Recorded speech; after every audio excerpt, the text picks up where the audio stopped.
宇宙世紀0093第2次ネオジオン構想において、従来のニュータイプ専用機の概念を覆す画期的な技術が実戦投入されました。それがサイコフレームです。サイコミュ機能を金属粒子サイズのコンピューターチップに内蔵したこの技術により、無理なくモビルスーツサイズの機体にサイコミュシステムを搭載できるようになりました。しかし、その能力は開発者の想定を超え、アクシズショックと呼ばれる現象を引き起こすまでに至ります。そのため、戦後サイコフレームの存在を恐れた連邦軍の手によって封印されることになりました。しかし、サイコフレームの研究は密かに続けられ、さらなる進化を遂げていきます。今回は、そんな第2次ネオジオン構想に端を発するサイコフレームにまつわる歴史について解説させていただきます。まず、サイコミュの研究は、一年戦争頃からフラナガン機関によって進められていました。一年戦争終結後は、連邦軍によって研究内容は接収され、ニュータイプ研究所が設立されることになります。また、ジオン残党たちにも、フラナガン機関の研究内容は渡っており、アクシズでも、独自にニュータイプとサイコミュの研究が進められていきました。そして、第一次ネオジオン構想時には、ニュータイプ以外でも使用できるサイコミュ兵器の開発にも成功しています。こうして、どんな人間にも、ニュータイプ能力の素養があると考えた研究者たちは、人体や精神への影響を少なく、かつ、スムーズに、人の意思を感応できる装置の開発が進められました。そのうちの一つが、ナナイ・ミゲルの下で行われていたサイコフレームプロジェクトです。これに目をつけたシャーズナブルは、ナナイの協力を取り付け、サイコフレームと、それを搭載したモビルスーツの開発を進めていきました。サイコフレームは、金属粒子レベルのコンピューターチップにサイコミュ機能を内蔵した部材です。この技術によりサイコミュシステムの大幅な小型化に成功。従来はモビルアーマークラスの機体にしか搭載できなかったサイコミュシステムをモビルスーツサイズの機体にも搭載可能になりました。その後、ネオジオンはアナハイムエレクトロニクス社の月面グラナダ工場の協力を経てニュータイプ専用機であるヤクト動画やサザビーを開発。モビルスーツの反応速度が著しく向上したので、ロンドベルのモビルスーツに圧倒的な性能差をもたらしました。しかし、アムロとの対等な戦いによる決着を望んでいたシャアは、ニューガンダムを開発していたアナハイムエレクトロニクス社の月面フォン・ブラウン工場へとサイコフレーム技術をリーク。これにより、サイコフレーム技術は、ネオジオン、連邦の両陣営へと渡ることになりました。そして、宇宙世紀0093第2次ネオジオン構想にて、サイコフレームを搭載したモビルスーツが初めて実戦投入されます。サイコフレームを搭載したニュータイプ専用機たちは、戦場で猛威を振るいますが、その進化は、小惑星アクシズの落下時に発揮されました。激しい戦闘の末、結果的に、ロンドベルの激しい抵抗が手助けとなり、アクシズは地球へと落下を始めます。この絶望的な状況でも、アムロは諦めず、ニューガンダムでアクシズに取り付き、たった一機で隕石を押し返そうとしました。そんなアムロの意志が、サイコフレームを通じて戦場にいた人々へと伝播し、敵味方関係なく、次々に、モビルスーツがアクシズに取り付きます。こうして、サイコフレームのもとに、多くの意識が集中した結果、サイコフレームから発生した虹の光がアクシズを包み、地球の引力圏から引き離しました。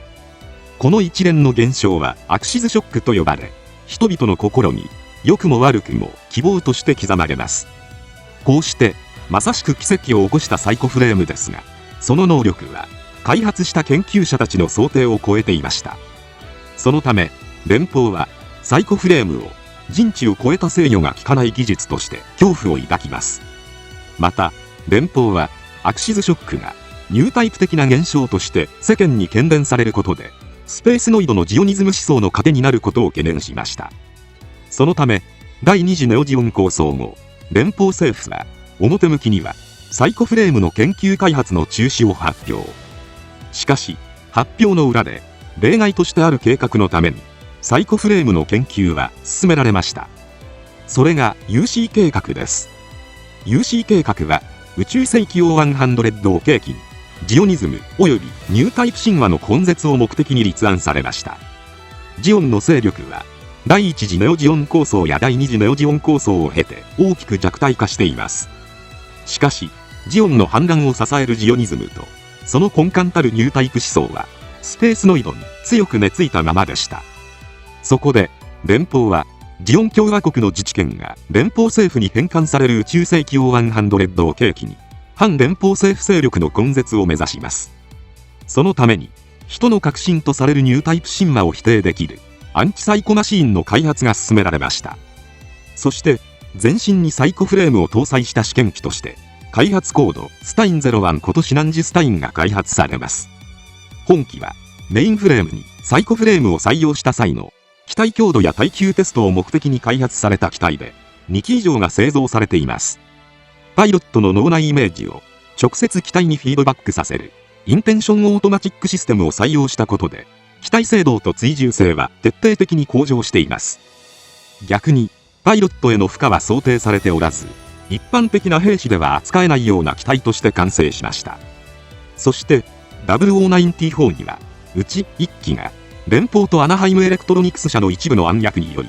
強奪に見せかけて、ネオジオン残党の袖付きへと譲渡されています。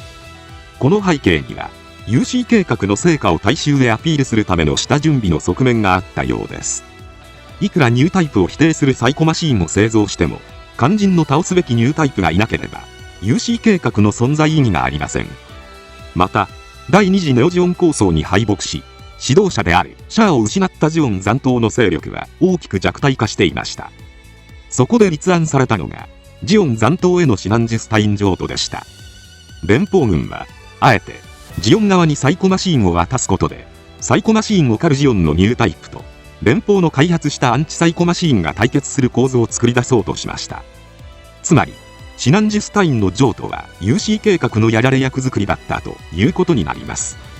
こうして、袖付きの元に渡ったシナンジのうちの1機は、実戦用の改修が施され、フルフロンタルの専用機として運用されていきます。一方、アナハイムエレクトロニクス社は、シナンジスタインから得たデータをもとに、UC 計画のフラッグシップ機として、2機のフルサイコフレームモビルスーツを開発します。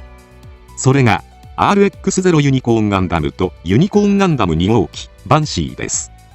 なお、1号機と2号機のデータをもとに、アナハイムエレクトロニクス社ではなく、連邦軍主導で開発された3号機、フェネクスも存在します。ユニコーンガンダム最大の特徴は、ニュータイプを抹殺することを目的としたニュータイプデストロイシステムです。ニュータイプや強化人間のサイコミ感の波を探知することで作動し、真の性能を発揮するという代物ですが、パイロットへの肉体的、精神的負担が大きく、稼働時間は5分が限界とされています。ちなみに、NTD 発動中は、全身のサイコフレームが発光しますが、開発に関わったものですら、なぜ光るのかわからないと語っており、サイコフレーム技術の底知れなさが伺えます。こうして、連邦軍が望んだアンチサイコマシーンは完成しましたが、ニュータイプ論を消し去りたい連邦の思惑とは、真逆の活躍を見せることになりました。その発端は、アナハイムエレクトロニクス社に強いパイプを持つビスト財団の総主サイアムビストの思惑にあります。サイアムは、宇宙世紀王100の到来とともに、ジオンの自治権が連邦へ返還されることで、地球権が連邦によって完全に統治されることを恐れていました。そこで、サイアムは、連邦政府の支配体制を脅かしかねないタブーであるラプラスの箱の解放を決意。そんな宗主の意思を組んだ2代目当主カーディアス・ビストは UC 計画のフラッグシップ機であるユニコーンガンダムを利用することを思いつきました。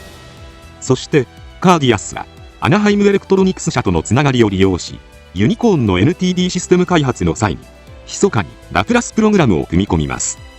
ラプラスプログラムはユニコーンに搭載された NTD が発動するたびに箱の所在へと段階的に案内するシステムで、これによりユニコーンは箱を見つけるための鍵の役割を与えられました。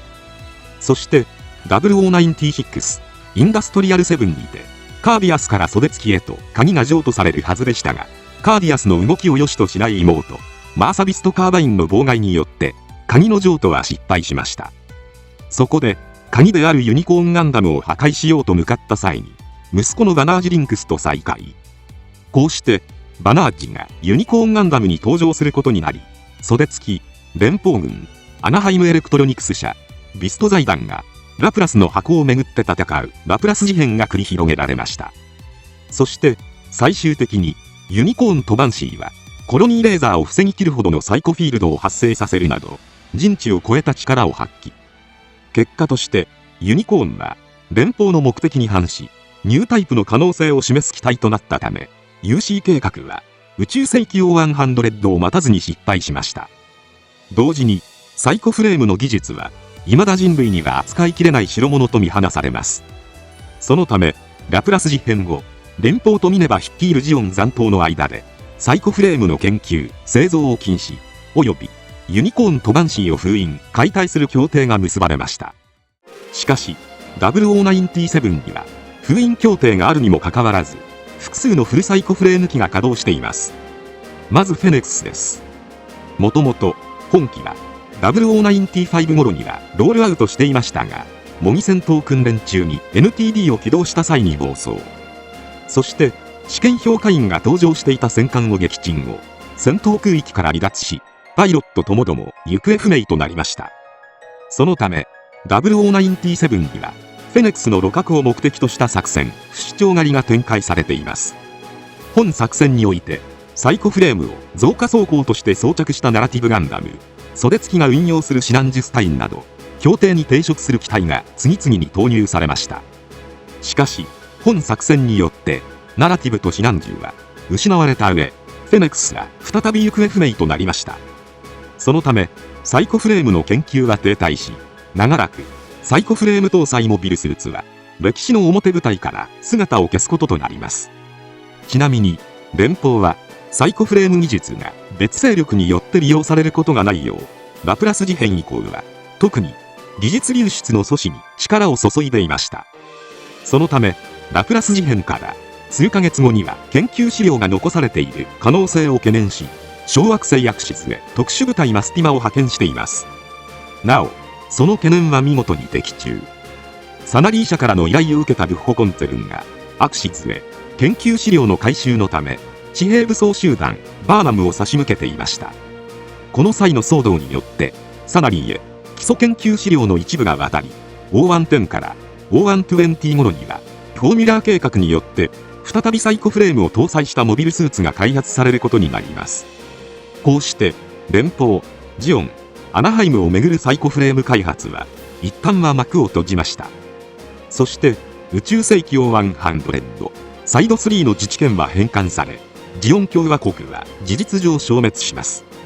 また、反地球連邦組織による活動も、O105に起こったマフティー動乱以降は停滞していきました。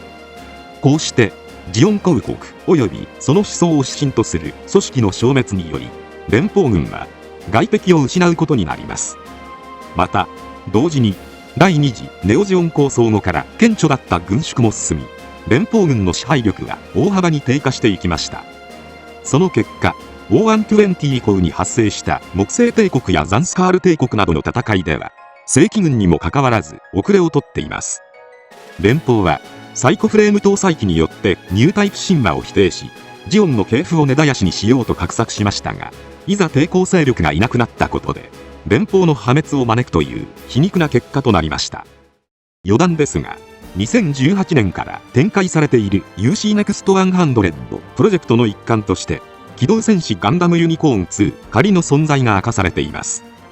本作の内容に関しては、リアルエクスペリエンスモデル RX0 ユニコーンガンダムのインタビューにおいて、福井監督がジオン共和国の自治権問題とサイコフレームの封印について描くと語っておられます。現在 UC NEXT100 で展開されている先行のハサウェイの時間軸である O105 には、サイコフレーム技術は影も形もなくなっています。そのため、福井監督は、なぜサイコフレームのようなすごい技術が姿を消したのか、きっかけとなった大災害が宇宙世紀 O100 前後にあったはずだから、その何かを描くことで、UC の役目が終わる、先行のハサウェイの状況も含めて内容を考えていくと語っておられます。そのため、いよいよ2025年終盤から2026年前半にかけての公開が予定されている先行のハサウェイ第2部と、さらにその先の第3部の展開によってガンダムユニコーン2の内容が大きく変わるかもしれません。今回は以上となります。チャンネル登録されるかはお任せいたしますので、もしよければもう一本動画を見ていただければとても嬉しいです。最後までご視聴いただき、ありがとうございました。